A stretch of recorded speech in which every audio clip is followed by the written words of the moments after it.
The science behind panic attacks. One of the unfortunate outcomes from suffering from excessive stress and anxiety is a physical reaction of your body to the situation. It's like your body is telling you that you need to rest for a moment. Except when you're having a panic attack, it's anything but restful. I had my first panic attack while driving home from a St. Louis Rams football game. We were about 30 miles from our home when I began to feel a bit off. I was having trouble breathing, my body felt disconnected, and my heart was beating at what seemed like 90 miles an hour. I pulled the van off to the side of the highway and got out hoping to walk it off. But it didn't work. No matter what I tried, I couldn't catch my breath. I felt like I was dying. I remember saying over and over again, "Please not now. I'm not ready." It was horrifying. The good news is that I wasn't dying, obviously. But that night began a terrible journey for me into how my body reacted to excessive stress and anxiety.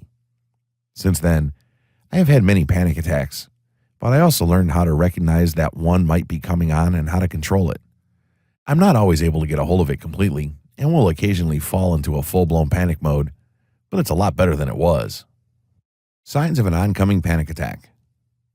So, let's look at the signs that you might be having a panic attack. The following list gives telltale warnings of an oncoming panic attack.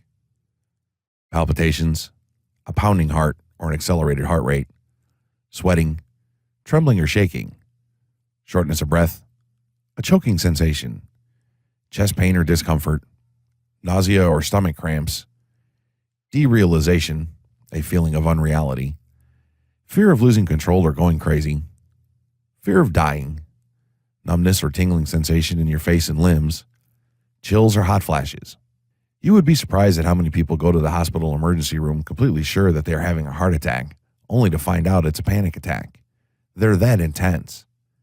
It's very difficult for your loved ones to imagine or even understand what you are going through when you have a panic attack.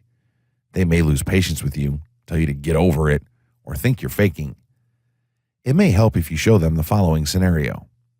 You're standing in line at the grocery store. It's been a long wait, but there's only one customer to go before you make it to the cashier. Wait, what was that? An unpleasant feeling forms in your throat. Your chest feels tighter. Now a sudden shortness of breath. And what do you know? Your heart skips a beat. Please, God, not here. You make a quick scan of the territory. Is it threatening? 4 unfriendly faces are behind you, and one person is in front. Pins and needles seem to prick you through your left arm. You feel slightly dizzy, and then the explosion of fear as you dread the worst. You are about to have a panic attack. There is no doubt in your mind now that this is going to be a big one. Okay, time for you to focus. You know how to deal with this. At least you hope you do. Start breathing deeply, in through the nose, out through the mouth. Think relaxing thoughts. And again, while breathing in, think, relax, and then breathe out. But it doesn't seem to be having any positive effect.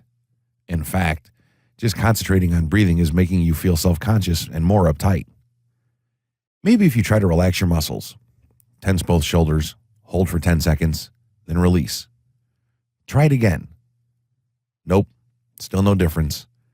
The anxiety is getting worse, and the very fact that you are out of coping techniques worsens your panic.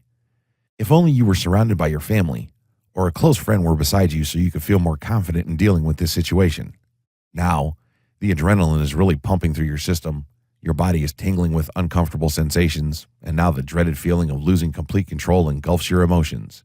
No one around you has any idea of the sheer terror you are experiencing. For them, it's just a regular day and another frustratingly slow line at the grocery store. You realize you are out of options. It's time to run. You excuse yourself from the line looking embarrassed as it is now that it is your turn to pay. The cashier is looking bewildered as you leave your shopping behind and stroll towards the door. There is no time for excuses. You need to be alone.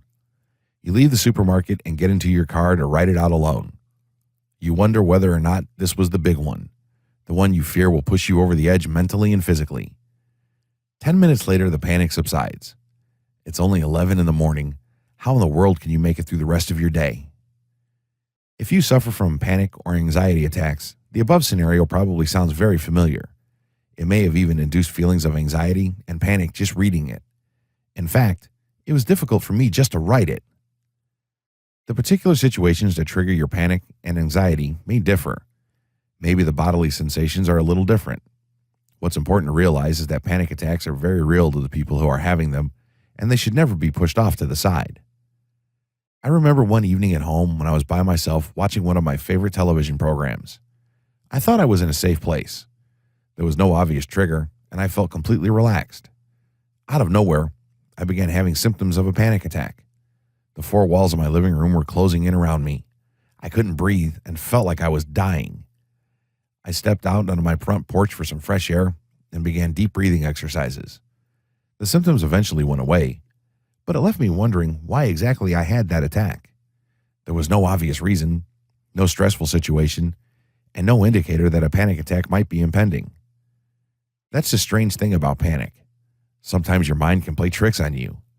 Even when you think you're in no danger of having a panic attack, your brain might be feeling differently. That's the scary part. The good part is that there are ways you can combat panic attacks and cope much better when you find yourself in that situation.